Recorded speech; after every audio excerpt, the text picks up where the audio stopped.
नमस्कार। मैं साहित्य और आज मैं आप सभी के समक्ष लाया हूँ अपनी नई कहानी।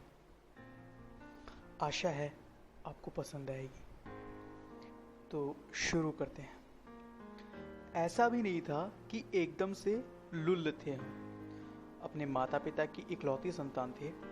सुंदर, सुशील, सभ्य, ये सारे गुण तो बचपन में ही घोर के पी लिए थे हम। अपनी अम्मा की नज़र में नायाब हीरा थे। फिर आप सोच रहे हैं कि आखिर दिक्कत क्या है, लुल्ल क्यों?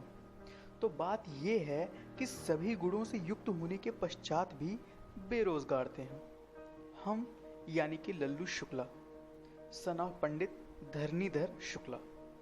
उम्र 27 वर्ष, रंग गजब वाला गोरा, 5.5 फुट की ऊंचाई भी थी। शिक्षा पहली दफा में ग्रेजुएट पास कर लिए थे। अब चूंकि पैसा कमाते नहीं थे, बाकी किसी काम में घर वालों का हाथ बटाते नहीं थे, एकदम से निठल्ले टाइप के थे।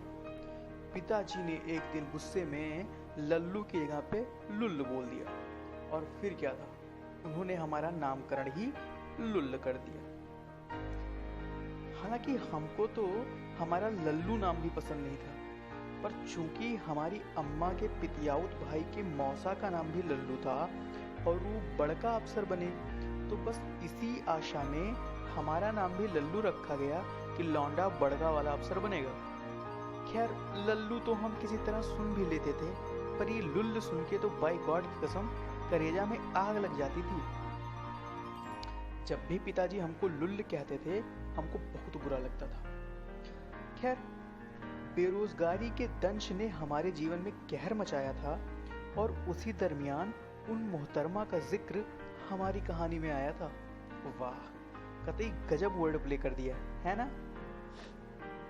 दरअसल एक गर्मी की तपती दोपहरिया में घर के सामने नीम के नीचे चारपाई डाल के औंधे मुंह पड़े थे हम। हवा चल नहीं रही थी और गर्मी से हालत बुरी हो गई थी।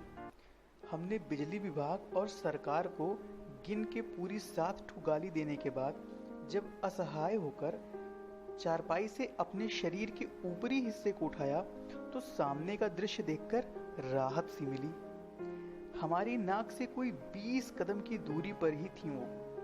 हाथ से बेना वो झल रही थी और हवा हमको लगने लगी। उनको देखकर सुकून सा मिला। उस तपती दोपहरिया में बर्फ के गोले सी ठंडक मिल रही थी।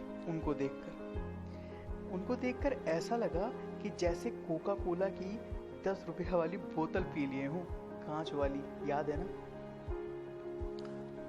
वो यानी कि मुन्नी मिश्रा।